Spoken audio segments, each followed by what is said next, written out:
আসসালামু আলাইকুম। সাকিব স্টোরি লাউঞ্জের সকল শ্রোতাদের জানাই আন্তরিক শুভেচ্ছা। গত পর্বে আমরা প্রবেশ করেছিলাম ব্রাম স্টোকারের লেখা এবং রকিব হাসানের অনূদিত সেই রহস্যময় জগতে, ড্রাকুলার ভয়ের পরতে পরতে। আশা করি আপনারা প্রথম পর্বটি উপভোগ করেছেন। যারা মিস করেছেন তারা অবশ্যই আমাদের চ্যানেলে গিয়ে শুনে নিতে পারেন। আর যারা নিয়মিত শুনছেন তাদের জন্য নিয়ে এসেছি এই কাহিনীর আরও উত্তেজনাপূর্ণ অংশ। সাবস্ক্রাইব করতে ভুলবেন না এবং নোটিফিকেশন অন রাখুন যাতে কোনো পর্বই আপনার মিস না হয়। তো চলুন শোনা যাক ড্রাকুলার দ্বিতীয় পর্ব।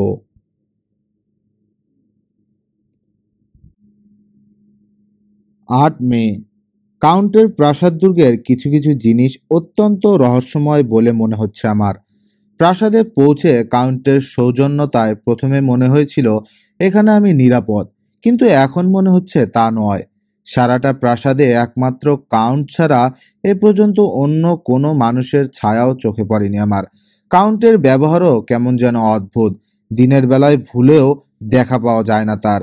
কোথায় যান, কি করেন বুঝতে পারছি না। অদ্ভুত একটা ঘটনা ঘটেছে আজ। ভোর থেকে সন্ধ্যা পর্যন্ত একটানা ঘুমিয়ে কাটিয়েছি। সন্ধ্যার পর ঘুম থেকে উঠে সঙ্গে করে আনা ছোট আয়নাটা আর দাড়ি কামাবার সরঞ্জাম বের করে নিয়ে জানালার সামনে বসে দাড়ি কামাবার জোগাড় করছি। সবে কামাতে শুরু করেছি এমন সময় কাঁধের ওপর কারো হাতের কঠিন চাপ অনুভব করলাম। ঘুরে তাকাতে যাব এমন সময় কানের কাছে বেজে উঠল কাউন্টের ভারী গলার আওয়াজ। Good evening Mister Harker. ঠিক আমার পেছনে দাঁড়িয়ে আছেন কাউন্ট, অথচ আয়নায় তার প্রতিবিম্ব দেখতে পাচ্ছি না আমি। ঘরে ঢোকার সময় তার পায়ের শব্দ আমার কানে যায়নি। ব্যাপারটা কি করে সম্ভব? আয়নায় কাউকে দেখতে না পেয়ে ফিরে চাইলাম। যা ভেবেছিলাম ঠিক আমার পেছনেই দাঁড়িয়ে আছেন কাউন্ট। সারাটা ঘর এবং ঘরের সমস্ত জিনিসপত্রের প্রতিবিম্ব পড়েছে আয়নায়, অথচ আমার পেছনে দাঁড়ানো কাউন্টকে দেখা যাচ্ছে না কেন? এমন অদ্ভুত কথা তো শুনিনি কখনো। একটা প্রচণ্ড অস্বস্তি বোধ করতে লাগলাম। বুঝতে পারলাম না অস্বস্তিটা কিসের, কিন্তু খেয়াল করেছি কাউন্টই যখন আমার খুব কাছাকাছি আসেন তখন এমন বোধ করতে থাকি আমি। হঠাৎ এমন একটা কাণ্ড করলেন কাউন্ট যে বিস্ময়ে হতবাক হয়ে গেলাম আমি। কাউন্ট আমার কাঁধে হাত রাখার পর চমকে উঠে হাত ফসকে গিয়ে গালের খানিকটা জায়গায় কেটে গেল আমার। সেখান থেকে বেরিয়ে গাল বেয়ে নিচের দিকে নেমে আসছে রক্ত। টের পাচ্ছি। খুরটা হাত থেকে নামিয়ে রেখে সেটা মুছতে যাব এমন সময় কাউন্টের চোখের দিকে চোখ পড়ল আমার। নিজের অজান্তেই শিউরে উঠলাম। অস্বাভাবিকভাবে জ্বলছে কাউন্টের দুটো চোখ। কয়েক মুহূর্ত একভাবে রক্তের দিকে চেয়ে থেকে আচমকা আমার গলাটা চেপে ধরলেন কাউন্ট। মুখটা নিয়ে এলেন চিবুকের খুব কাছে, যেখান থেকে রক্ত গড়িয়ে পড়ছে সেখানে। কি কর্তব্য বিমূঢ়ের মতো লাফ দিয়ে পিছিয়ে এলাম। গলা থেকে কাউন্টের হাতটা সরে গিয়ে আমার বুকের ওপর ঝোলানো ক্রুশটায় ঘষা লাগলো। এক লাফে 3 হাত পিছিয়ে গেলেন কাউন্ট। চোখের পলকে আবার স্বাভাবিক হয়ে গেল ওর অবস্থা। মৃদু হেসে সাফাই গাইবার সুরে বললেন কাউন্ট, দেখুন তো গালের কতটা কেটে ফেলেছেন। এত অন্যমনস্ক হলে কি চলে? বলেই দাড়ি কামাবার ছোট আয়নাটা তুলে নিলেন তিনি। এসব আজে বাজে জিনিস রাখার কোনো মানে হয়? ফেলে দিন এটা বলে আমার অপেক্ষা না করেই নিজেই খোলা জানালা দিয়ে বাইরের অন্ধকারে ছুঁড়ে ফেলে দিলেন ওটা। এরপর আর একটা কথাও না বলে দ্রুত ঘর ছেড়ে বেরিয়ে গেলেন তিনি। মনে মনে দারুণ রেগে গেলাম কাউন্টের উপর। আয়না ছাড়া দাড়ি কামাবো কি করে? শেষ পর্যন্ত পিতলের তৈরি ঝকঝকে খুরের বাক্সের পিঠেই কোনো মতে মুখ দেখে দাড়ি কামানোটা সারলাম। দাড়ি কামিয়ে বাথরুম সেরে কাপড় পাল্টে নিয়ে ডাইনিং রুমে এসে ঢুকলাম। টেবিলে যথারীতি খাবার সাজানো আছে, কিন্তু কাউন্ট নেই। অতএব একাই খাওয়া সেরে নিলাম। এখানে আসা অবধি কাউন্টকে কিছু খেতে দেখিনি। খাওয়ার পর একা একা এক জায়গায় ঠায় বসে না থেকে বাতিদান সহ মোমবাতি নিয়ে প্রাসাদটা একটু ঘুরে দেখতে চললাম। সিঁড়ি বেয়ে অল্পক্ষণেই দক্ষিণ মুখ একটা ঘরে এসে পৌঁছলাম। এ ঘরের জানালার কাছে দাঁড়ালে বাইরের প্রকৃতির অপূর্ব সব দৃশ্য চোখে পড়ে। ওদিকে চাঁদ উঠেছে, জানালার কাছে চাঁদের আলোয় দাঁড়িয়ে বাইরের সেই দৃশ্যই দেখতে লাগলাম। প্রায় খাড়া একটা পাহাড় চূড়ায় দাঁড়িয়ে আছে কাউন্টের প্রাসাদ দুর্গ। এই জানালা থেকে কোনো কিছু ফেললে কোনো জায়গায় ঠোকা না খেয়েই পড়বে গিয়ে 1000 ফুট নিচের পাথুরে উপত্যকায়। তারপর থেকে যদ্দূর দেখা যায় বন আর বন। চাঁদের আলোয় ওই বনকে মনে হলো ঢেউ খেলানো উত্তাল সাগর। আসলে অত ওপর আর দূর থেকে ছোট বড় গাছের মাথাগুলোকে ওরকম দেখাচ্ছে। ওই অদ্ভুত ধূসর গাছের সাগরের বুক চিরে মাঝে মাঝে দেখা যাচ্ছে চকচকে রূপালি ফিতে। ওগুলো পাহাড়ি নদী। চাঁদের আলোয় ওদের সৌন্দর্য বেড়ে গেছে শতগুণ। সে সৌন্দর্য ভাষায় বর্ণনা করা যায় না।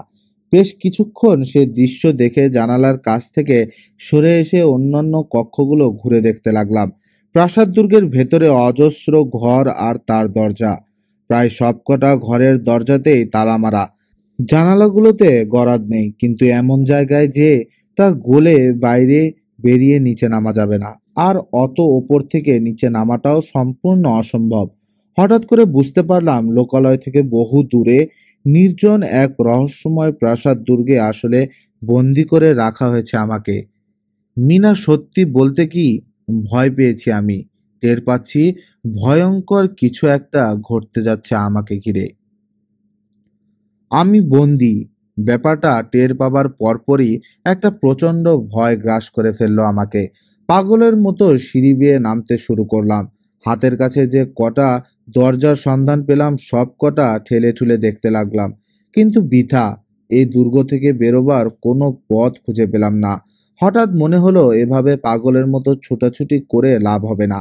মাথাটা ঠান্ডা রেখে ভাবতে হবে, খুঁটিয়ে দেখতে হবে প্রতিটি সম্ভাবনা। একমাত্র তাহলেই মুক্তি পাওয়ার কোনো না কোনো উপায় বের করে ফেলতে পারবো। এই সময় নিচে সদর দরজা বন্ধ হওয়ার শব্দ শুনে বুঝলাম ফিরে এসেছেন কাউন্ট।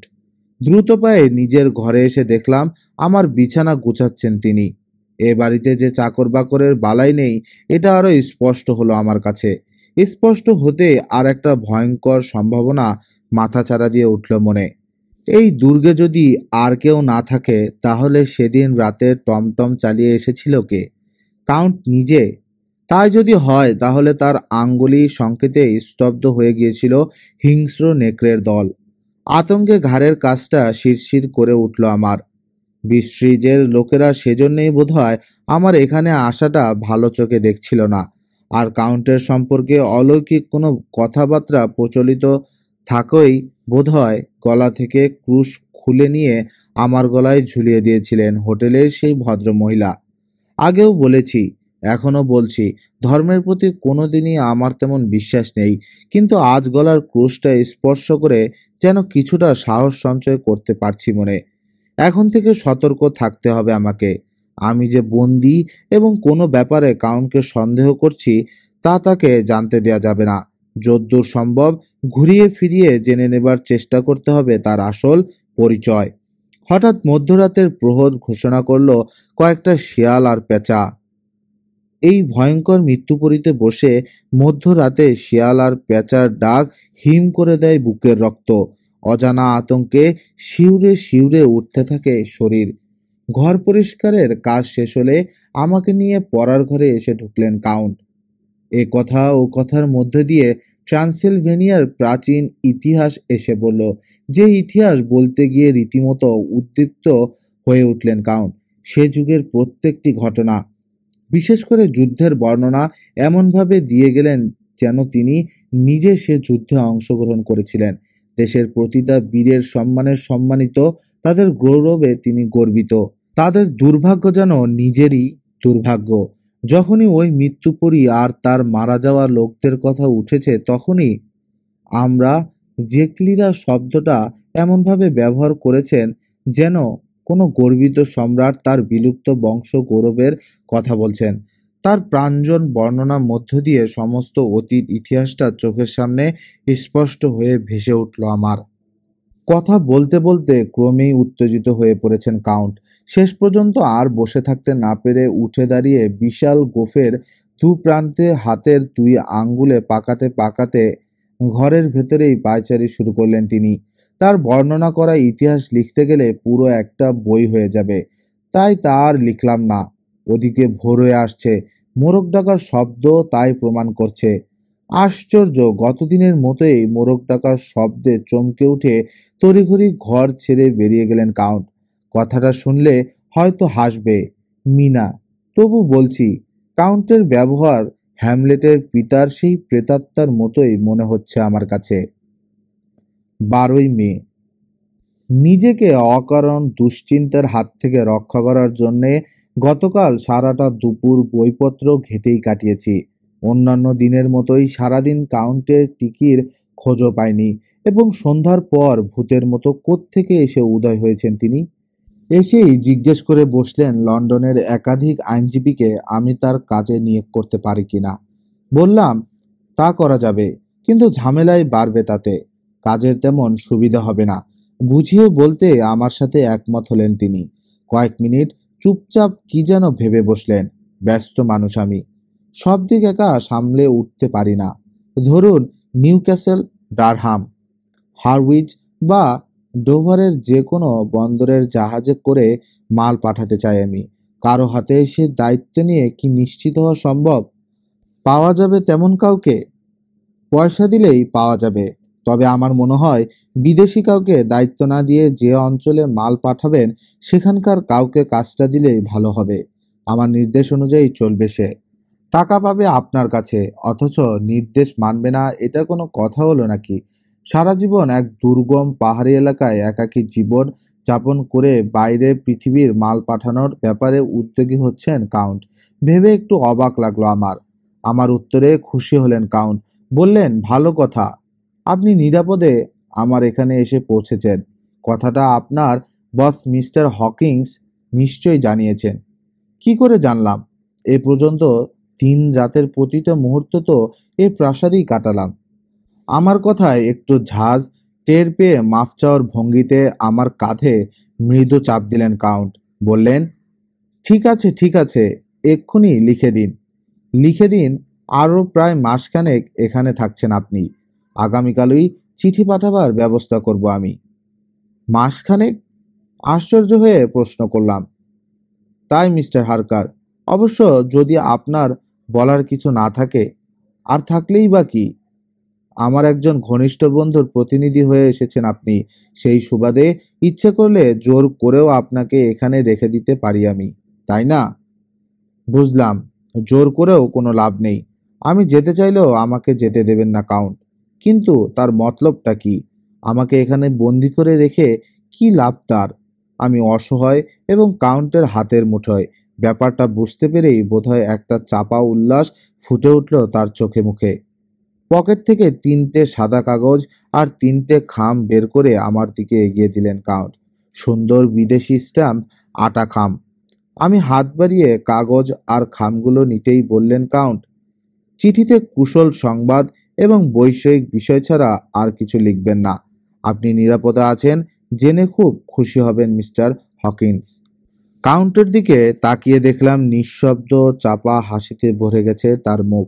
লাল টুকটুকে ঠোঁটের দুকোণ থেকে তীক্ষ্ণ দাঁত দুটো বেরিয়ে ভয়ঙ্কর কুৎসিত করে তুলেছে সে হাসিকে। হাসির সাহায্যেই বোধহয় আমাকে সাবধান করে দিতে চাইছেন কাউন্ট। বলতে চাইছেন, সাবধান। একটিও আজে বাজে কথা নয়। পরিষ্কার বুঝলাম কোনো রকম চালাকি করে লাভ হবে না কিছু।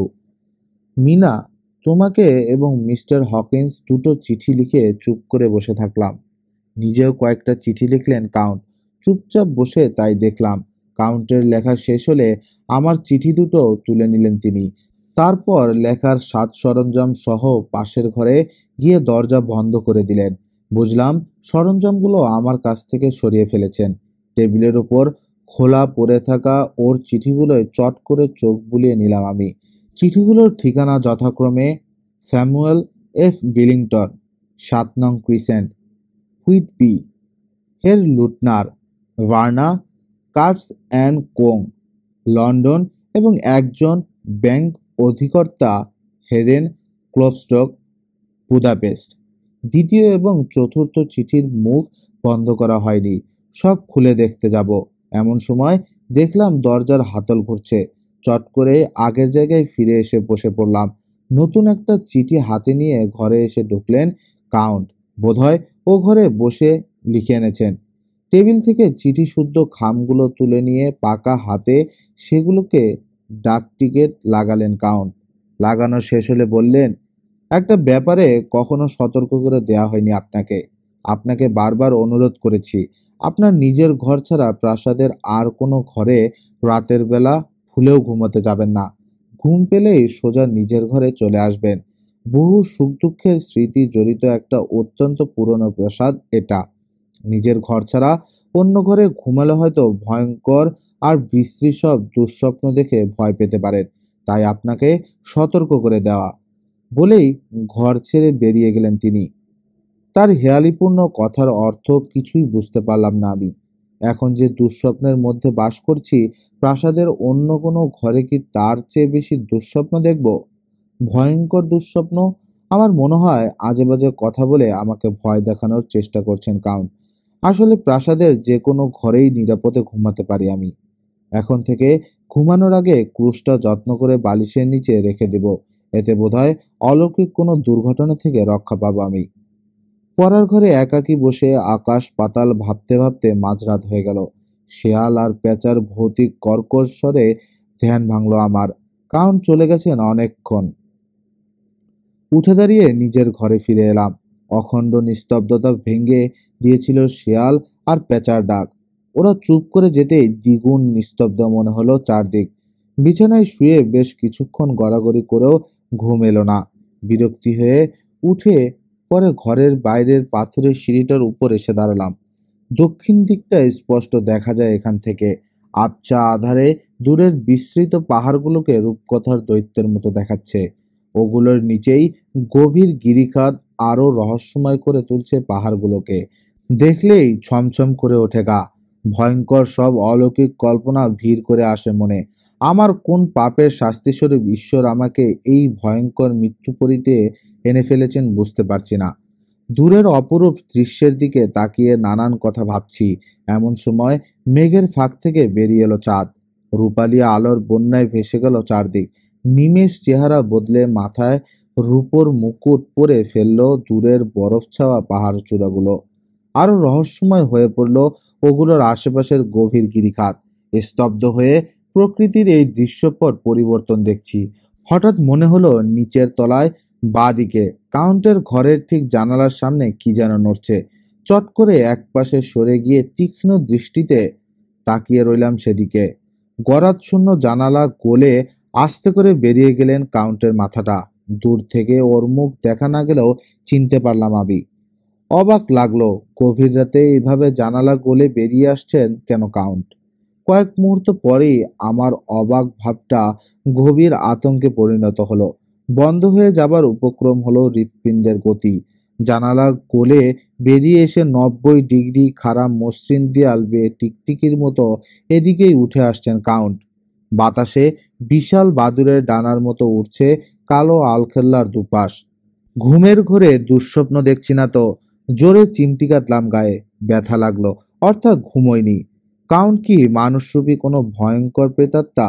তাই যদি হয় তাহলে ভয়ঙ্কর এক পরিস্থিতি পড়েছি, সন্দেহ নেই। আতঙ্কে চিন্তা শক্তির লোপ পাচ্ছে আমার। টের পাচ্ছি চেতনা হারাতে চলছি, কিন্তু এ সময় তো চেতনা হারালে চলবে না। 15ই মে। কিছুটা উঠেই থেমে পড়লেন কাউন্ট। কি মনে করে নেমে যেতে শুরু করলেন নিচের দিকে। শখানেক ফুট নেমেই হঠাৎ অদৃশ্য হয়ে গেলেন তিনি। কোনো জানালা গলে বোধহয় ঢুকে পড়ছেন ভেতরে। ভালো করে দেখার জন্য সামনে ঝুঁকে দাঁড়ালাম, কিন্তু এত দূর থেকে বোঝা গেল না কিছু। প্রাসাদ ছেড়ে বোধহয় বাইরে কোথাও গেছেন কাউন্ট। প্রাসাদটা ঘুরে দেখার এই সুযোগ। দ্রুত নিজের ঘরে গিয়ে বাতিটা নিয়ে ফিরে এলাম। তারপর ঘুরে বেড়াতে লাগলাম সিঁড়ি ধরে ধরে। ঢাকা বারান্দা আর ছোট বড় সিঁড়ি বেয়ে অজস্র গলি ঘুপচি পেরিয়ে চললাম, কিন্তু একটা ঘরেও ঢুকতে পারলাম না। সবকটাতে তালা লাগানো। সম্প্রতি লাগানো হয়েছে তালাগুলো, তা একবার পরীক্ষা করেই বুঝতে পারলাম। দু একটা ছোটখাটো কামরা অবশ্য খোলা অবস্থায় পড়ে আছে, কিন্তু তাতে প্রাচীন আমলের জীর্ণ ধূলি ধূসরিত কিছু আসবাবপত্র ছাড়া আর কিছুই নেই। হতাশ না হয়ে খুঁজতেই থাকলাম। শেষ পর্যন্ত প্রধান সিঁড়ি ধরে সবচেয়ে ওপরের তলায় উঠে একটা তালা ছাড়া দরজা খুঁজে পেলাম। প্রথমে ভেবেছিলাম এটাও বন্ধ, কিন্তু দরজার গায়ে জোরে একটা ধাক্কা দিতেই বেমক্কা ভাবে খুলে গেল দরজার পাল্লা।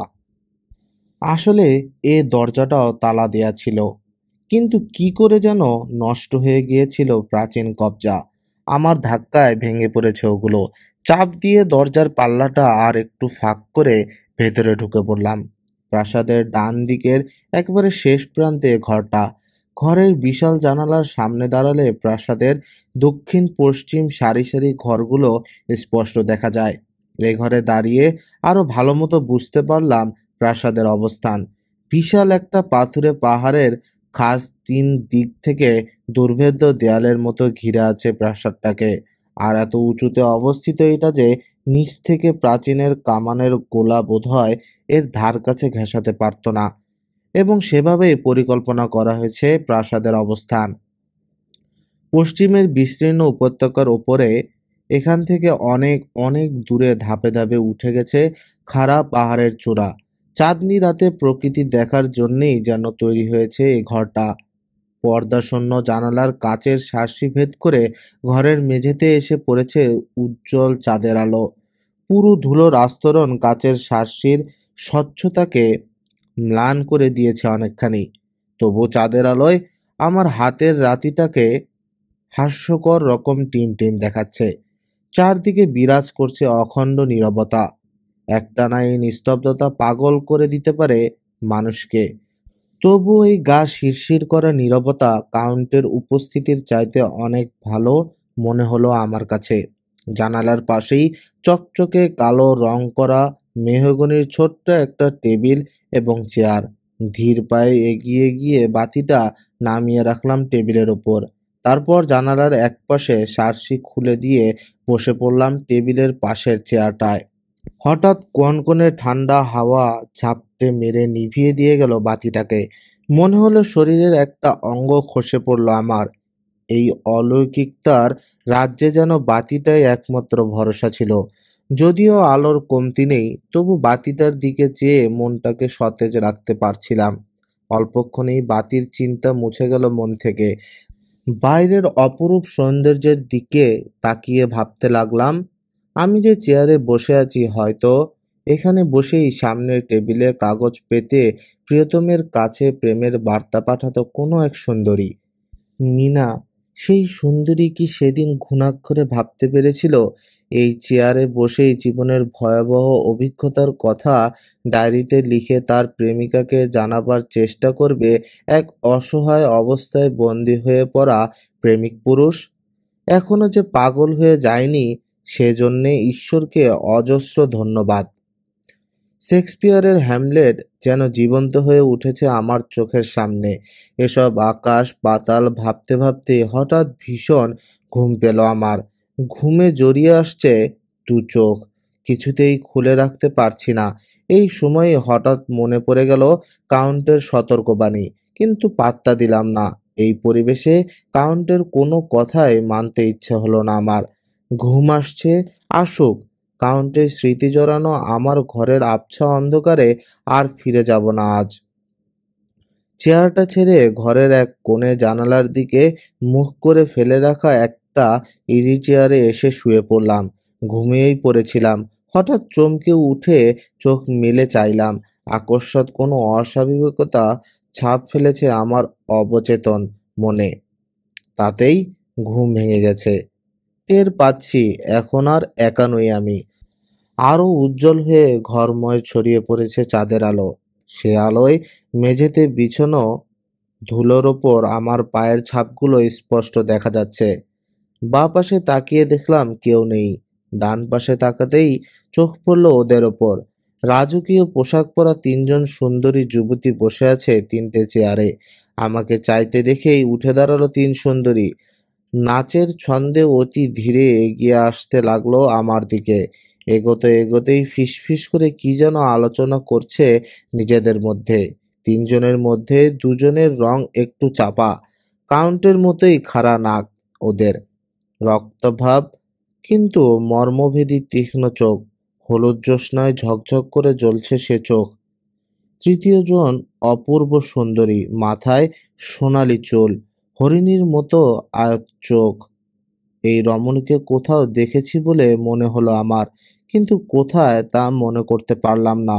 হয়তো এই চেহারায় অন্য কোনো মেয়েকেও দেখে থাকতে পারি। আমার আর একটু কাছাকাছি এসে একসাথেই ফিক করে হাসলো তিনজন।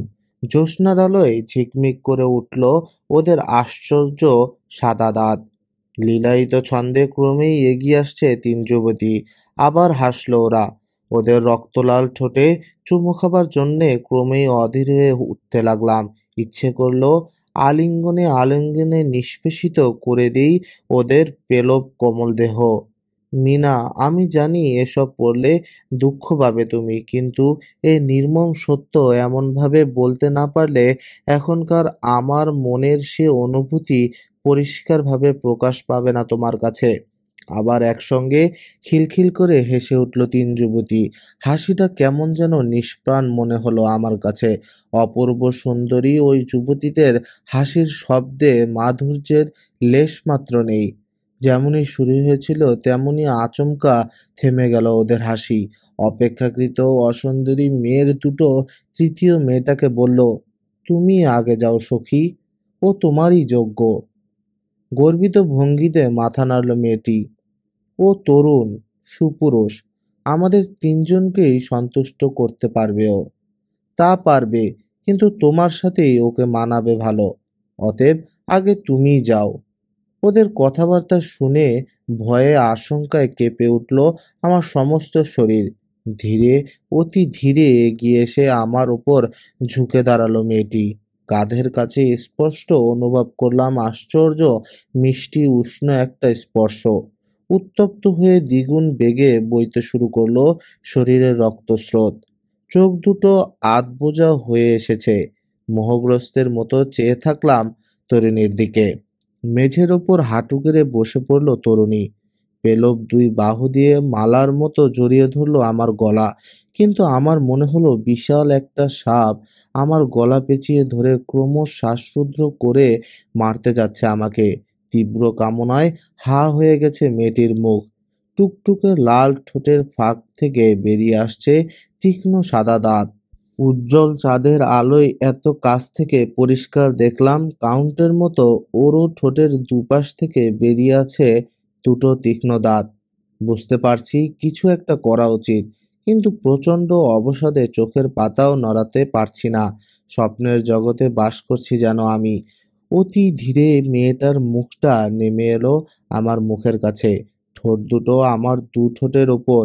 এ তো কামনা মত্ত কোনো রূপসীর প্রণয় চুম্বন নয়, মনে হচ্ছে কোনো অজানা দানব দু ঠোঁট দিয়ে চেপে ধরে ছিঁড়ে নিতে চাইছে আমার ঠোঁট দুটো। কয়েক মুহূর্ত পর ওর ঠোঁট দুটো আমার চিবুক বেয়ে পিছলে নেমে চলল গলার কাছে। আগুনের মতো তপ্ত নিঃশ্বাসে গলার চামড়া ঝলসে দিতে দিতে আমার রক্তনালী খুঁজতে শুরু করলো মেয়েটার মুখ। এক সময় রক্তনালী খুঁজে পেল সে। এক মুহূর্ত দ্বিধা করেই দাঁত বসিয়ে দিতে লাগলো সেখানে। কি ঘটতে চলেছে বুঝতে পারছি, কিন্তু কিছুই করতে পারছি না। আমার হাত পা দড়ি দিয়ে যেন আষ্টে পৃষ্ঠে বেঁধে রেখেছে কেউ। এক ভয়ঙ্কর পিশাচিনীর হাতে কি আজই আমার জীবনের শেষ? আমার শরীরের সব রক্ত শুষে নিয়ে ছিবড়ে বানিয়ে ফেলে রেখে যাবে ওরা। আতঙ্কে ধূপধাপ লাফাতে লাফাতে বুক ফেটে বেরিয়ে আসতে চাইছে হৃৎপিণ্ডটা। তীক্ষ্ণ দাঁতগুলো আরো আরো বসে যাচ্ছে আমার ঘাড়ের পাশে রক্তনালীতে। এখুনি ফিনকি দিয়ে রক্ত ছুটবে। ঠিক সেই মুহূর্তে ঝড়ের মতো ঘরে প্রবেশ করলো কেউ। প্রচণ্ড এক দমকা হাওয়া যেন ঝাপটা দিয়ে গেল আমার শরীরে। চোখ তুলে চেয়ে দেখলাম সুন্দরী মেয়েটির ঠিক পেছনেই এসে দাঁড়িয়েছেন কাউন্ট।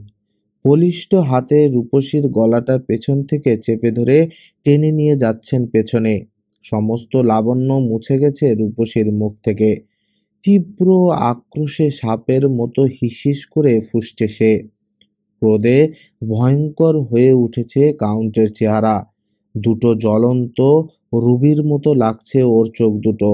থমথমে মুখটা দেখে ওকে মানুষ বলে মনে হলো না আমার কাছে। নরক থেকে যেন উঠে এসেছে সাক্ষাৎ শয়তান। কাউন্টের সে চেহারা জীবনে ভুলব না আমি। আমার কাছ থেকে সুন্দরী মেয়েটিকে সরিয়ে নিয়ে ঘরের কোণে ছুঁড়ে ফেলে দিলেন কাউন্ট। একটা বাচ্চা যেন ছুঁড়ে ফেলে দিল একটা খেলার পুতুল।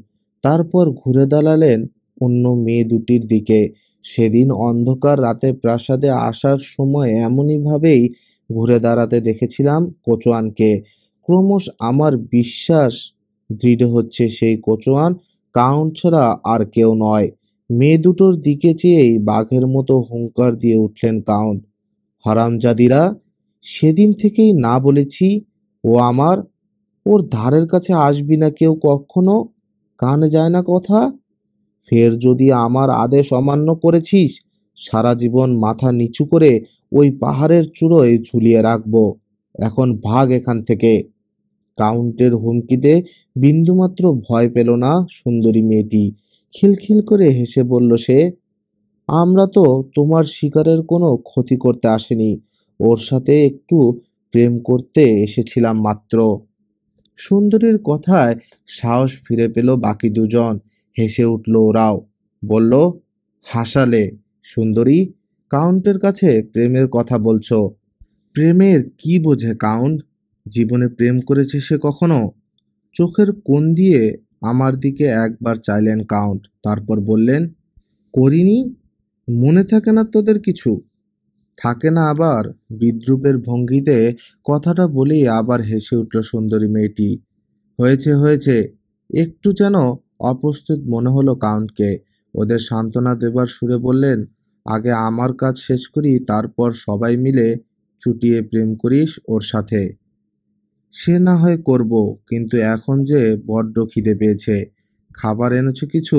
প্রশ্ন করল অপেক্ষাকৃত কম সুন্দরী দুজনের একজন। এই যে, বলে মেঝে থেকে একটা পোটলা তুলে মেয়েগুলোর দিকে ছুঁড়ে দিলেন কাউন্ট। পোটলাটা শূন্য থেকেই লুফে নিল একটা মেয়ে। সাথে সাথেই পোটলার ভেতর থেকে এলো মানব শিশুর কান্না। ভুল শুনলাম নাকি এত কাণ্ডের পর পাগল হয়ে গেছি আমি? প্রচণ্ড আতঙ্কে অভিভূত হয়ে তাকিয়ে থাকলাম মেয়েগুলোর দিকে। পোটলাটা নিয়ে নিজেদের মধ্যে হুড়োহুড়ি লাগিয়েছে ওরা। আবার পোটলার ভিতর থেকে কেঁদে উঠল বাচ্চাটা। আধশোয়া অবস্থা থেকে ওঠার চেষ্টা করলাম, কিন্তু জোর পেলাম না পায়ে। আমার ওঠার আগেই পোটলাটা শুদ্ধ শিশুটাকে নিয়ে জানালা গলে উধাও হয়ে গেল তিন ডাইনি। পলকের জন্যে চোখে পড়ল উজ্জ্বল জ্যোৎস্নায় গা ভাসিয়ে উড়ে গেল ওরা আকাশে। ঠিক সেই মুহূর্তে চেতনা হারালাম আমি।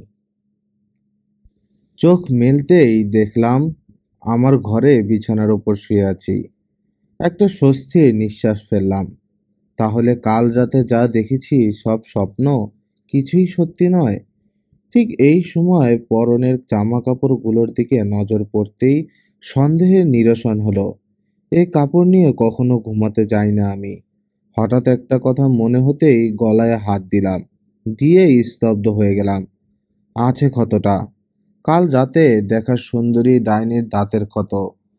প্রথম থেকে শুরু করে শেষে জ্ঞান হারানো পর্যন্ত গত রাতের সমস্ত ঘটনা মনে পড়ে গেল আমার। আমি জ্ঞান হারাবার পর কাউন্টি এ ঘরে বয়ে এনেছেন আমাকে। পকেটে হাত দিয়ে দেখলাম খোয়া যায়নি ডায়েরিটা। অর্থাৎ আমি যে ডায়েরিটা রাখি এটা এখনো জানেন না কাউন্ট। জানলে নিশ্চয়ই সরিয়ে ফেলতেন ওটা। স্তব্ধ হয়ে বিছানায় বসে ভাবতে লাগলাম গত রাতের অদ্ভুত ঘটনাগুলোর কথা। 18 মে, এসবের মানে আমাকে জানতেই হবে। তবে রাতের বেলা নয়, প্রকাশ্যে দিবালোকে। বাথরুম সেরে কাপড় বদলে ঘর ছেড়ে বেরিয়ে পড়লাম। সিঁড়ি বেয়ে ওপরে তলার সেই ঘরে আসতেই দেখলাম দরজা বন্ধ। প্রাণপণ চেষ্টা করেও এক চুল নড়াতে পারলাম না বন্ধ দরজার পাল্লা। বাইরে থেকে শেকল তোলা হয়নি, তাহলে নিশ্চয়ই ভেতর থেকে বন্ধ করা হয়েছে। গত রাতে ভালো মতোই লক্ষ্য করেছিলাম এ ঘরে এই একটা মাত্র দরজা, তাহলে ভেতর থেকে দরজাটা বন্ধ করার পর কোন পথে বেরোলেন কাউন্ট? সেই ৩ ডাইনির মতো জানালা গলে উড়ে গেছেন? ব্যাপারটাকে আরো স্বপ্ন বলে উড়িয়ে দিতে পারছি না কিছুতেই। প্রতিজ্ঞা করলাম, এ রহস্যের সমাধান করতেই হবে আমাকে। ১৯ মে। পরিষ্কার বুঝতে পারছি ভয়ঙ্কর এক ফাঁদে জড়িয়ে পড়েছি আমি। গত রাতে আমাকে দিয়ে আরও ৩টে চিঠি লিখিয়ে নিয়েছেন কাউন্ট। প্রথমটাই লিখেছি, এখানের কাজ প্রায় শেষ, দিন কয়েকের মধ্যে বাড়ি ফিরছি। দ্বিতীয়টায়, আগামীকাল সকালেই প্রাসাদ দুর্গ ছেড়ে রওনা হচ্ছি। আর তৃতীয়টায়, আমি ব্রিস্টিজে এসে পৌঁছেছি। প্রতিবাদ করতে পারতাম, কিন্তু বর্তমান পরিস্থিতিতে কাউন্টের কথার প্রতিবাদ করা হবে পাগলামেরই নামান্তর। এখন ওর সম্পূর্ণ হাতের মুঠোয় আমি। বিরোধিতা করতে গেলেই রেগে গিয়ে যা খুশি করে বসতে পারেন। একমাত্র উপায় সুযোগের অপেক্ষা করা। অবশ্য সেরকম সুযোগ আর আমার জীবনে আসবে কিনা জানি না। আমার সাথে আর আগের মতো মন খুলে আলাপ করেন না কাউন্ট। গম্ভীর গলায় শুধু আদেশ করে যান আমাকে। তিনি ধরে নিয়েছেন তার আদেশ মানতে আমি বাধ্য। চিঠি ৩টে লিখে শেষ করার পর ওকে জিজ্ঞেস করেছিলাম, একই দিনের তারিখ দেব চিঠিগুলোতে? না, গম্ভীর গলায় উত্তর দিলেন কাউন্ট। এখানে নিয়মিত আসে না ডাক পিয়ন। আপনার চিঠিগুলো আমার কাছে থাকলো, সময় বুঝে পরপর পাঠিয়ে দেব ওগুলো। মিনিটখানেক চুপ থেকে আবার বললেন তিনি, প্রথমটায় তারিখ দিন ১২ জুন, দ্বিতীয়টায় ১৯ জুন, আর তৃতীয়টায় ২৯ জুন। যাক, তবু জানলাম আমার হাতে আর কতদিন সময় আছে।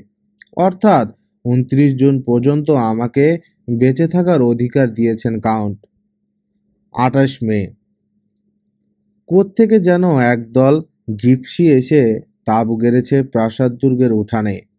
ভারী অদ্ভুত এই জিপসিদের ধরন ধারণ। নিজেদের সমাজ, নিজেদের রাজনীতি নিয়েই ব্যস্ত থাকে ওরা। নির্ভীক, দুঃসাহসী এই জাতটা আইনের ধারের কাছে ঘেঁষে না। ওদের ইচ্ছে মাফিক কাজ করবার করে বেড়ায়। জানালায় দাঁড়িয়ে আকার ইঙ্গিতে ইতোমধ্যেই ভাব জমিয়ে ফেলেছি আমি। বিচিত্র পদ্ধতিতে আমার ইঙ্গিতের উত্তরে সাড়া দিয়েছে ওরাও। ভাবছি ওদের মাধ্যমেই বাইরের জগতে কয়েকটা চিঠি পাঠাবার চেষ্টা করতে হবে আমাকে। দ্রুত দুটো চিঠি লিখে ফেললাম। একটা মিস্টার হকিন্সকে। চিঠিতে মিনার সাথে যোগাযোগ করতে অনুরোধ করেছি ওকে। দ্বিতীয়টা মিনার নামে। শর্ট হ্যান্ডে আমার অসহায়তার কথা সবই জানিয়েছি তাকে। ভয় পেয়ে অনর্থ বাঁধিয়ে বসতে পারে ভেবে সে রাতের ডাইনিদের ঘটনা বাদ দিয়েছি শুধু। পকেট থেকে পয়সা বের করে চিঠি দুটো দিয়ে সেটা মুড়ে জানালা দিয়ে বাইরে ছুঁড়ে দিলাম। ইঙ্গিতে জিপসি সর্দারকে বোঝাবার চেষ্টা করলাম চিঠি দুটো তাকে দিতে চাই আমি। কি বুঝলো সে কে জানে। তবে চিঠি দুটো তুলে নিয়ে আমার উদ্দেশ্যে মাথা নুইয়ে হ্যাটের ভিতর গুজে রাখলো ওগুলো। কাউন্ট এলেন সন্ধ্যার একটু পরে। শান্তভাবে আমার পাশের চেয়ারটার বসে পকেট থেকে দুটো চিঠি বের করলেন তিনি। মৃদু বিদ্রূপ স্বরে বললেন, জিপসি সর্দার দিয়েছে আমাকে চিঠি দুটো। একটা মিস্টার হকিন্সকে লেখা, অবশ্যই আপনার হাতের। তৃতীয়টা মিনামুর নামের এক মহিলাকে। বলেই রুদ্র মূর্তি ধারণ করলেন কাউন্ট। আমার দিকে তাকিয়ে চিবিয়ে চিবিয়ে বললেন, আন্তরিক বন্ধুত্ব এবং আতিথেয়তার তাহলে এই প্রতিদান? বলতে বলতে খাম দুটো জ্বলন্ত মোমের আগুনে তুলে ধরলেন তিনি। ধীরে ধীরে পুড়তে শুরু করলো খাম দুটো। সম্পূর্ণ পুড়ে ছাই না হয়ে যাওয়া পর্যন্ত সেদিকে চেয়ে রইলেন তিনি। তারপর চেয়ারে সোজা হয়ে বসে বললেন, জানি অন্যের চিঠি খোলা ঘোরতর অন্যায়, কিন্তু কি করব মিস্টার হারকার? নিজের অস্তিত্ব টিকিয়ে রাখার জন্যেই এতটা হুঁশিয়ার হয়ে চলতে হয় আমাকে। বলতে বলতে একটা নতুন খাম আমার দিকে এগিয়ে দিলেন তিনি। মিনামুরের ঠিকানাটা আর একবার লিখে দিন এতে। যন্ত্রচালিতের মতো হাত বাড়িয়ে কাউন্টের হাত থেকে খামটা নিয়ে তাতে ঠিকানা লিখে দিলাম। খামটা হাতে নিয়ে ঘর ছেড়ে বেরিয়ে গেলেন তিনি। তারপরেই আমার ঘরের দরজায় চাবি লাগানোর শব্দ শুনে লাফ দিয়ে ছুটে গেলাম দরজাটার দিকে। বাইরের থেকে তালা লাগিয়ে বন্ধ করে দেয়া হয়েছে দরজা। ঘন্টা দুয়েক পরে আবার ফিরে এলেন কাউন্ট। একটানা সোফায় বসে থাকতে থাকতে একটি ঝিমুনি মতো এসেছিল আমার, তাই কোন দিক দিয়ে ঘরে এসে ঢুকছেন তিনি বুঝতে পারেনি। তার পায়ের মৃদু শব্দে তন্দ্রা ছুটে যেতেই দেখলাম আমার সামনে দাঁড়িয়ে মৃদু মৃদু হাসছেন কাউন্ট। আমাকে চমকে উঠতে দেখেই বললেন, খুব ক্লান্ত হয়ে পড়েছেন নাকি? না, বসে থাকতে থাকতে। হয়েছে, আর বসে থাকতে হবে না, সোজা গিয়ে বিছানায় শুয়ে পড়ুন। কয়েকটা বিশেষ জরুরি কাজে আমাকে এক্ষুনি একটু বাইরে যেতে হচ্ছে, না হলে আপনার সাথে বসে গল্প করতাম। কোনো কথা না বলে বিছানায় এসে শুয়ে পড়লাম। সঙ্গে সঙ্গে ঢলে পড়লাম গভীর ঘুমে। সবচেয়ে আশ্চর্য, এত দুশ্চিন্তার মধ্যেও এমন গাঢ় ঘুম আমার এলো কি করে। 30 মে। নিবিড় প্রশান্তি নিয়ে ঘুম ভাঙল। চোখ খুলতেই কথাটা মনে হলো আমার। তাই তো, প্রয়োজনের সময় কাগজ কোথায় পাবো? কিছু কাগজ পকেটে রেখে দিলে হয় না? তাড়াতাড়ি বিছানা ছেড়ে উঠে সুটকেস খুললাম। খুলেই চক্ষু স্থির। কাগজ তো দূরের কথা, প্রাসাদের বাইরে বেরোনোর উপযোগী জামা কাপড়, ওভারকোট, কম্বল, এমনকি রেল গাইডটা পর্যন্ত সুটকেস থেকে উধাও। বজ্র হাতের মতো সেদিকে চেয়ে বসে থাকলাম। আমার বাইরে যাবার সমস্ত পথ বন্ধ করে দিয়েছে কাউন্ট। 7 জুন। বিছানার এক কোণে চুপচাপ বসে বসে ভাবছি। ভোর হয়েছে একটু আগে। হঠাৎ প্রাসাদ দুর্গের পাথর বাঁধানো বিশাল চত্বরে ঘোড়ার খুরের আওয়াজ আর চাবুকের তীক্ষ্ণ শব্দে চমকে উঠলাম। খুশিতে ছেয়ে গেল মনটা। এক লাফে বিছানাটা থেকে নেমে ছুটে গেলাম জানালার কাছে। আটঘোড়ায় টানা বিশাল দুটো গাড়ি দাঁড়িয়ে আছে প্রাসাদ দুর্গের প্রাঙ্গণে। লম্বা চাবুক হাতে নিয়ে গাড়ির পাশেই দাঁড়িয়ে আছে কোচোয়ান দুজন।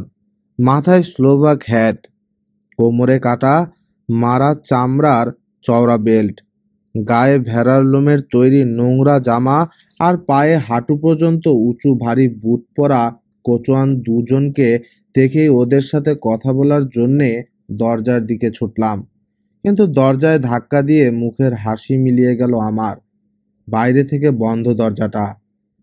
ছুটে ফিরে এলাম জানালার কাছে। চেঁচিয়ে ডাকলাম কোচোয়ান দুজনকে। চমকে উঠে মাথা তুলে আমার দিকে চাইল ওরা। সেই মুহূর্তে কোত্থেকে এসে উদয় হলো সেই জিপসি সর্দার। ফিসফিসিয়ে ওদের কানে কানে বলল কিছু। জিপসি সর্দারের কথা শুনে আমার দিকে তাকিয়ে হো হো করে হেসে উঠল ওরা। হতাশায় ছেয়ে গেল মনটা আমার দিকে। আর ভুলেও ফিরে চাইল না কোচোয়ান দুজন। নিজের কাজে মন দিল ওরা। মোটা দড়ির হাতল লাগানো চৌকো মতন বেশ বড় বড় কয়েকটা কাঠের বাক্স ওরা নামিয়ে রাখলো মাটিতে। তারপর সেগুলো নিয়ে পরপর সাজিয়ে রাখলো প্রাঙ্গণের এক কোণে। বাক্স বয়ে নিয়ে যাবার ভঙ্গি দেখে আর পাথুরে প্রাঙ্গণে নামিয়ে রাখার সময় যে শব্দ হলো তা শুনে আন্দাজ করলাম বাক্সগুলো খালি। কাজ শেষ হতেই কোচোয়ানদের ভাড়া মিটিয়ে দিল জিপসি সর্দার। বোধহয় সংস্কারে বসেই পয়সার ওপর থুতু ছিটিয়ে পকেটে পুরে খুশি মনে গাড়িতে ফিরে চলে গেল কোচোয়ানরা। তারপরেই হিসিয়ে উঠল ওদের হাতের চাবুক। চলে গেল কোচোয়ানেরা। আর একাকী বসে বসে নিজের কপাল ধিক্কার দিতে থাকলাম আমি। 24 জুন, শেষ রাত। কেন যেন একটু তাড়াতাড়ি নিজের ঘরে ফিরে গিয়ে দরজা বন্ধ করে দিলেন কাউন্ট। তিনি চলে যাওয়ার পরপরই দ্রুত ঘর ছেড়ে বেরিয়ে পড়লাম আমি। সিঁড়ি বেয়ে উঠে এলাম দক্ষিণের সে ঘরে। নজর রাখতে হবে কাউন্টের ওপর। গত কদিন ধরেই মনে হচ্ছে আমার অজান্তে প্রাসাদের কোথায় যেন ঘটে চলেছে ভয়ঙ্কর একটা কিছু। জিপসিদের সেই দলটাকে আর দেখা যায় না, কিন্তু প্রাসাদের ভেতরেই কোত্থেকে যেন ভেসে আসে শাবল, কোদাল আর বেলচার অস্পষ্ট ঠুকঠাক শব্দ। প্রাসাদের ভেতরেই কি কিছু করছে জিপসিরা। বেশ কিছুক্ষণ ধরে দাঁড়িয়ে আছি দক্ষিণের ঘরের জানালার সামনে। হঠাৎ কাউন্টের ঘরের জানালার দিকে নজর পড়তেই চট করে সরে দাঁড়ালাম একপাশে। জানালা গলে ধীরে ধীরে বেরিয়ে আসছেন কাউন্ট। গায়ে আমার সুটকেস থেকে চুরি যাওয়া বেড়ানোর পোশাক, কাঁধে একটা থলে। এটাতেই বাচ্চাটাকে ভরে সেদিন রাতে ডাইনিগুলোর দিকে ছুড়ে দিয়েছিলেন কাউন্ট। পরিষ্কার বুঝতে পারলাম আবার কাছাকাছি গ্রাম বা শহর থেকে বাচ্চা চুরি করতে চাচ্ছেন তিনি। আর তারই শয়তানির জন্যে পরোক্ষভাবে দায়ী হতে হবে আমাকেই। কেউ দেখে ফেললে মনে করবে আমি চুরি করেছি বাচ্চা। ঘৃণায় ক্রোধে থরথর করে কাঁপতে লাগলো আমার সর্বশরীর। কিন্তু মনে মনে জ্বলে মরা ছাড়া আর কিছু করবার নেই। এমন অসহায়ভাবে বন্দি থেকে এছাড়া আর করবারই বা কি? কাউন্ট ফিরে না আসা পর্যন্ত এখানেই অপেক্ষা করব, স্থির করলাম। জানালার দিকে সতর্ক দৃষ্টি রেখে দাঁড়িয়ে থাকলাম চুপচাপ। চাঁদের উজ্জ্বল আলোয় হঠাৎ মনে হলো ক্ষুদ্র কণিকার মতো কি যেন সব উড়ছে বাতাসে। কি ওগুলো? ভালো করে দেখার জন্য আর একটু সামনে ঝুঁকে দাঁড়ালাম। আকস্মাৎ দূরের উপত্যকার দিক থেকে ভেসে এলো কুকুরের হিংস্র চিৎকার। ক্রমেই বাড়ছে সে চিৎকার, সেই সাথে বাড়ছে বাতাসে ভাসমান চকচকে অদ্ভুত কণাগুলোর ঘূর্ণন। ঘুমে দুচোখ বুজে আসতে চাইছে আমার। জোর করে টেনে খুলে রাখতে হচ্ছে আর চোখের পাতা। ওই কুকুরের ডাক, অদ্ভুত কণিকা আর এই ঘুমের সাথে কি কোনো সম্পর্ক আছে? আরও কেটে গেল সময়। চোখের সামনে স্পষ্ট রূপ নিতে শুরু করেছে এখন কণিকাগুলো। বিষয় অস্ফুট চিৎকার বেরিয়ে এলো আমার গলা থেকে। কণিকাগুলো মিলিয়ে গেছে, তার জায়গা ভাসছে তিনটি নারী মূর্তি। সেদিনকার সেই তিন ডাইনি। আতঙ্কে শিউরে উঠলাম। খাড়া হয়ে গেল ঘাড়ের কাছের লোম। এক ছুটে পালিয়ে এলাম নিজের ঘরে। আরও প্রায় ঘন্টা দুয়েক পেরিয়ে যাবার পর কাউন্টের ঘর থেকে ভেসে আসা একটা শব্দে স্তব্ধ হয়ে যেতে চাইল আমার হৃৎপিণ্ডের গতি। হিমেল হাওয়ায় ভর করে ভেসে আসছে মানব শিশুর কান্না। কয়েক মুহূর্ত চেঁচিয়েই হঠাৎ থেমে গেল বাচ্চাটার চিৎকার। যেন গলা টিপে ধরে থামিয়ে দিল কেউ ওকে। আর সহ্য করতে পারলাম না। এখনই একটা কিছু করতে হবে ওই কাউন্ট নামক পিশাচের বিরুদ্ধে। প্রচণ্ড আক্রোশে ছুটে গেলাম দরজার দিকে। কাঁধ দিয়ে একটানা ধাক্কা দিয়ে চললাম দরজার গায়ে। কিন্তু ভারী মেহগনি কাঠের দরজা নড়ল না এক চুল। ঠিক সেই সময় প্রাঙ্গণের দিক থেকে ভেসে এলো কোনো নারীর বুকফাটা ক্রন্দন। এক লাফে জানালার কাছে এসে দাঁড়ালাম। লোহার বিশাল কপাটের সামনে দাঁড়িয়ে আছে এক মহিলা। এলোমেলো মাথার চুল, গায়ের কাপড় এখানে ওখানে ছেঁড়া। বোধহয় পাগলিনীর মতো ছুটে আসতে গিয়েই এ অবস্থা হয়েছে ওর। কপাটের গায়ে মাথা কুটতে কুটতে বিলাপ করছে সে। হঠাৎ জানালার কাছে আমাকে দেখেই জ্বলে উঠল মহিলার দুই চোখ। তীক্ষ্ণ স্বরে চেঁচিয়ে উঠল সে, আমার ছেলেকে ফিরিয়ে দে, ফিরিয়ে দে শয়তান! বলেই আবার করুণ বিলাপে ভেঙে পড়ল মহিলা। তার করুণ চিৎকার শুনে অসহ্য বেদনায় বুকের ভেতরটা টনটন করে উঠল আমার। হঠাৎ মাথার ওপরে বোধহয় প্রাসাদের ছাদ থেকে ভেসে এলো কাউন্টের ভয়ঙ্কর রুক্ষ কর্কশ চিৎকার। কাকে যেন ডাকছে সে। পর মুহূর্তেই তার ডাকের সাড়া দিয়ে চারদিক থেকে হিংস্র গর্জন করে উঠল হাজার হাজার নেকড়ে। একটু পরেই চোখে পড়ল উপত্যকার দিক থেকে ছুটে আসছে নেকড়ের দল। সাথে সাথে ঘন মেঘে ঢেকে গেল চাঁদ। অন্ধকারে ধক ধক করে জ্বলছে হাজার হাজার রক্তচক্ষু। বিদ্যুতের মতো ছুটে এসে হতভাগিনী মায়ের ওপর ঝাঁপিয়ে পড়ল নেকড়ের দল। কয়েক মুহূর্ত পরেই থেমে গেল মায়ের বিলাপ। নিকষ কালো অন্ধকারে চোখে না পড়লেও নেকড়েদের হুটোপুটিতে বুঝলাম মহিলাকে ছিঁড়ে খুঁড়ে খাচ্ছে শয়তানের দল। কয়েক মিনিট পরেই ডাকতে ডাকতে আবার উপত্যকার দিকে ফিরে গেল নেকড়েগুলো। হায় ঈশ্বর! ভয়ঙ্কর এই মৃত্যুপরীতে এসে এও দেখতে হলো আমাকে। 25 জুন, ভোর। সূর্য উঠছে। সারাটা রাত অসহ্য আতঙ্কের ভেতর কাটিয়ে ওই সূর্যকে ঈশ্বর প্রেরিত দেবতা বলে মনে হলো আমার কাছে। সমস্ত ভয়, সমস্ত আতঙ্ক আমার মন থেকে ধুয়ে মুছে নিয়ে গেল ওই উজ্জ্বল সূর্যলোক। শুধু আজই নয়, এই প্রাসাদে আসা অবধি সূর্য ওঠা মাত্রই আস্তে আস্তে ভয় কেটে যেতে থাকে আমার মন থেকে। দিনের স্বচ্ছ আলোয় একটু একটু করে ফিরে পায় হারানো সাহস। সাঁঝ ঘনিয়ে আসার সঙ্গে সঙ্গে আবার ভয়ের দোদুল দোলায় দুলতে থাকে মন। সিটিয়ে আসতে থাকে হাত পা। ইতোমধ্যেই দুটো চিঠি ডাকে ফেলা হয়েছে, বাকি রয়েছে একটা। ভয়ঙ্কর বিপদে আছি।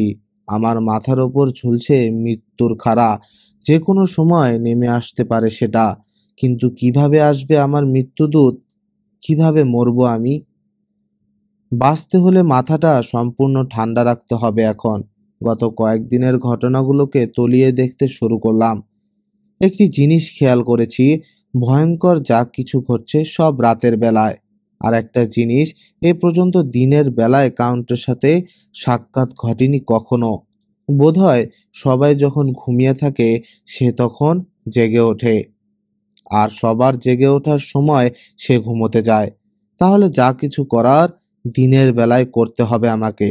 কোনো মতে কাউন্টের ঘরে একবার ঢুকতে পারলে অনেক কিছু পরিষ্কার হয়ে যেত। কিন্তু কিভাবে ঢোকা যায়?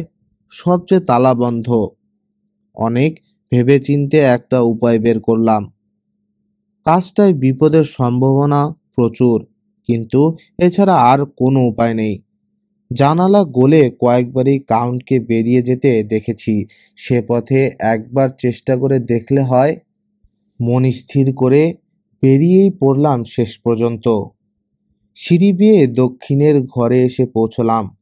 ঘরের সামনে থেকে পাথরের এবড়ো খেবড়ো একটা সরু কার্নিশ সোজা চলে গেছে কাউন্টের ঘরের কাছে দিয়ে।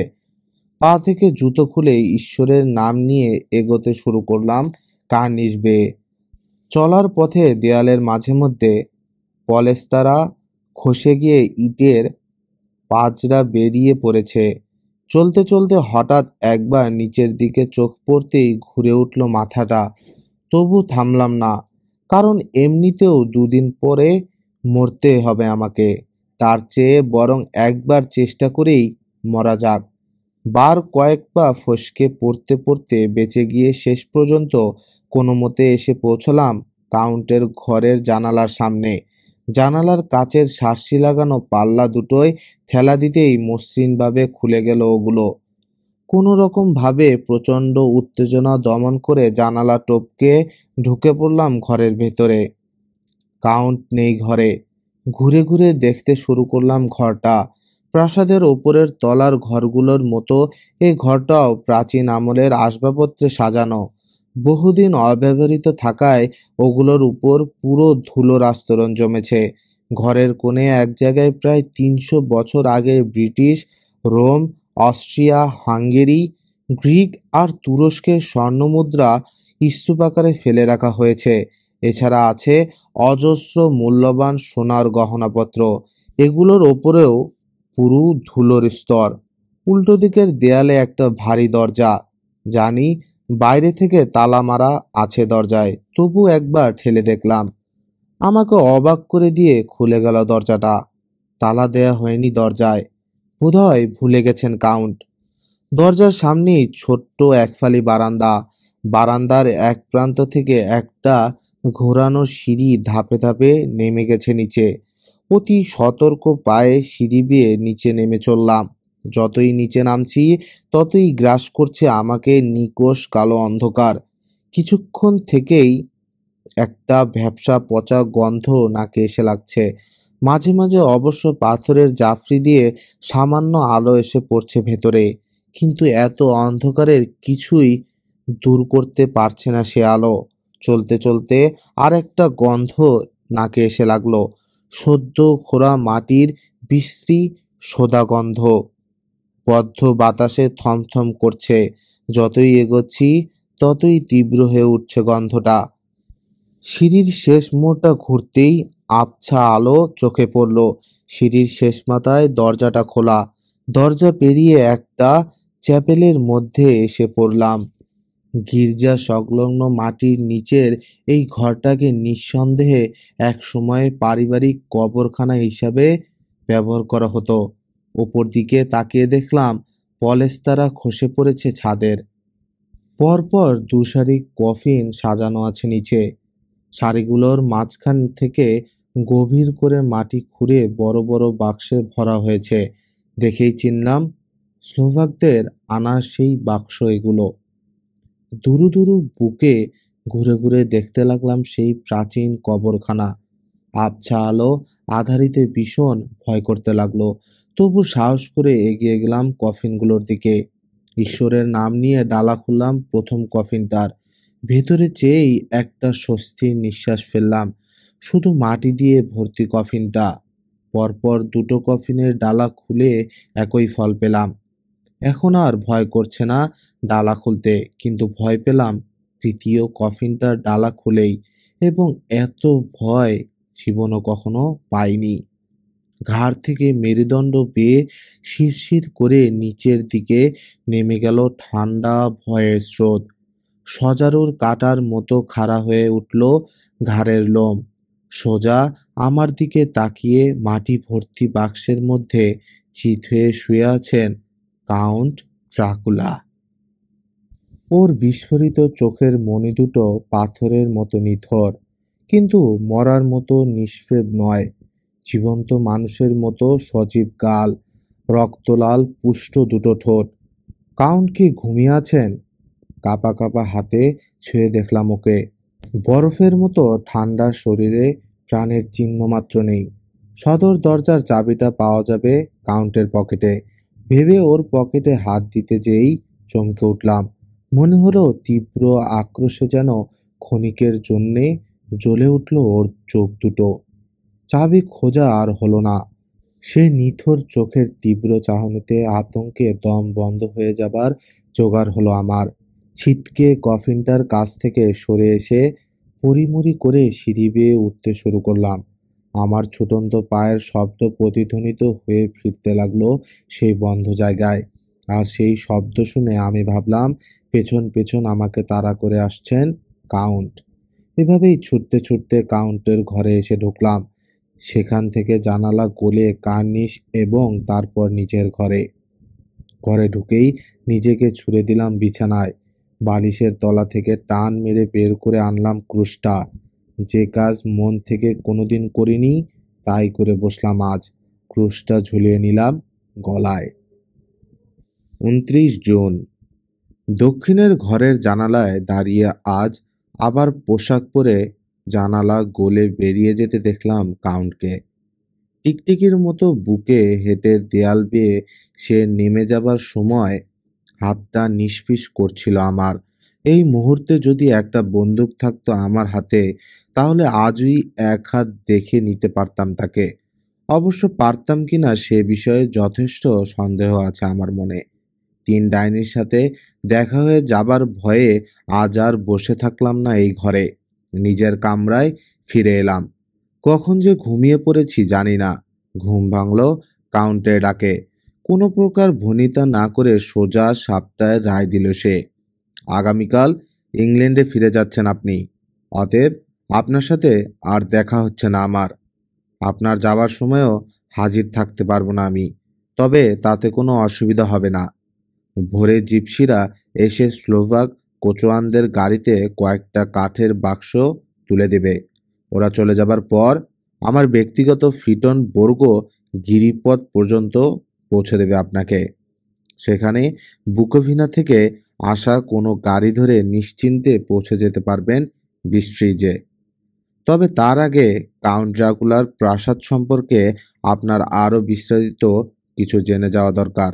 আজ রাতেই তা জানতে পারবেন, এবং কানে শুনে নয়, স্বচক্ষে দেখে। কাউন্টের কথার ভঙ্গিতে রাগে বক্ষ তালু পর্যন্ত জ্বলে উঠল আমার। হিতাহিত জ্ঞানশূন্য হয়ে চেঁচিয়ে উঠলাম, তোর শয়তানি দেখার বিন্দুমাত্র ইচ্ছে আর আমার নেই। আজই এই মুহূর্তে এই অভিশপ্ত প্রাসাদ ছেড়ে চলে যেতে চাই আমি। বিন্দুমাত্র রাগ প্রকাশ পেল না কাউন্টের চেহারায়। শান্ত স্বরে বলল সে। এখন এই রাতের বেলা গাড়ি পাবেন কোথায়?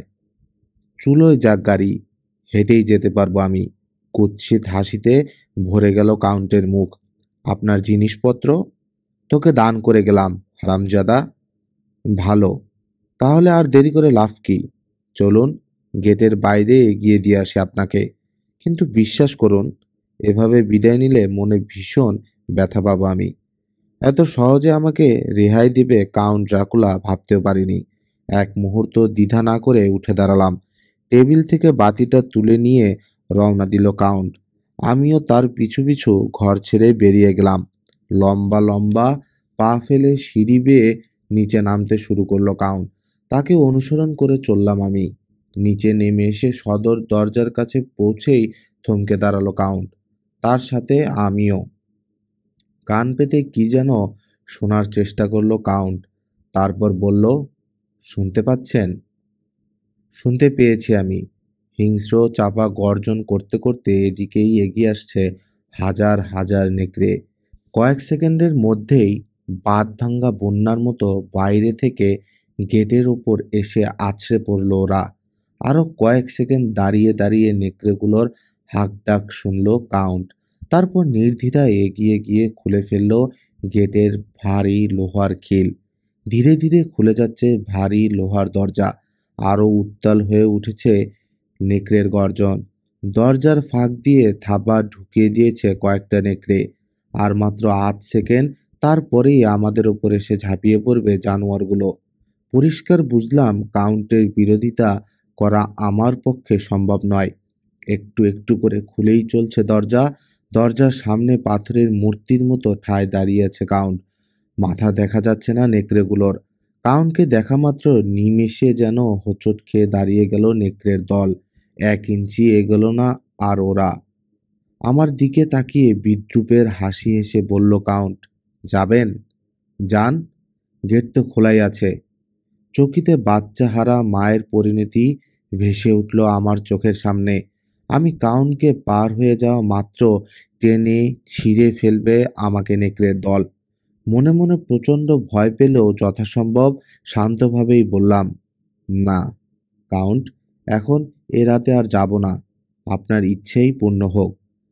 সেই ভালো বলে দরজাটা বন্ধ করে দিল কাউন্ট। সঙ্গে সঙ্গে আবার গর্জন করে উঠল নেকড়ের দল। আওয়াজ শুনে বুঝলাম ফিরে যাচ্ছে ওরা। ভগ্ন হৃদয়ে নিজের ঘরে ফিরে এলাম। হতাশা আর ক্লান্তিতে ভেঙে আসছে সর্বাঙ্গ। জামা কাপড় পাল্টে শুতে যাব এমন সময় দরজার ওপাশে চাপা ফিসফিসানি শুনে পায়ে পায়ে এগিয়ে গিয়ে কান পাতলাম দরজার গায়ে। কাকে যেন বলছে কাউন্ট, আর একটা দিন মাত্র ধৈর্য ধরো, আগামীকাল রাতেই ওকে পাবে তোমরা। কাউন্টের কথা শেষ হবার পরপরই একাধিক নারী কণ্ঠের খিলখিল হাসি শুনে চমকে উঠলাম। পরিষ্কার বুঝলাম এই সেই ৩ ডাইনি। রাগে তখন হিতাহিত জ্ঞান শূন্য আমি।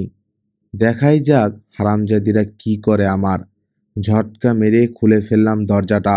ঠিক দরজার সামনেই দাঁড়িয়ে আছে ওরা। আমাকে দেখেই আবার হেসে উঠল ডাইনিরা। হাসি থামলে সুন্দরী মেয়েটা বলল, আর একটা দিন মাত্র অপেক্ষা করো প্রিয়তম, কালই আমাদের মধুর সান্নিধ্য উপভোগ করতে পারবে তুমি। বলেই চোখের সামনে অদৃশ্য হয়ে গেল ওরা। বুঝতে পারলাম আর মাত্র ২৪ ঘন্টা আছে আমার আয়ু। ক্রুশটাকে শক্ত করে চেপে ধরে ঈশ্বরের কাছে প্রার্থনা করতে শুরু করলাম। ড্রাকুলার ২য় পর্ব এখানেই শেষ হলো। রহস্যের কুয়াশা কি কিছুটা ভেদ করতে পেরেছেন? ভয়ঙ্কর এক ছায়া যেন ক্রমশ গ্রাস করছে সবকিছু। পরের অংশে কি অপেক্ষা করছে তা জানতে হলে আগামীকাল চোখ রাখুন সাকিব স্টোরি লাউঞ্জের পর্দায়। ধন্যবাদ সবাইকে।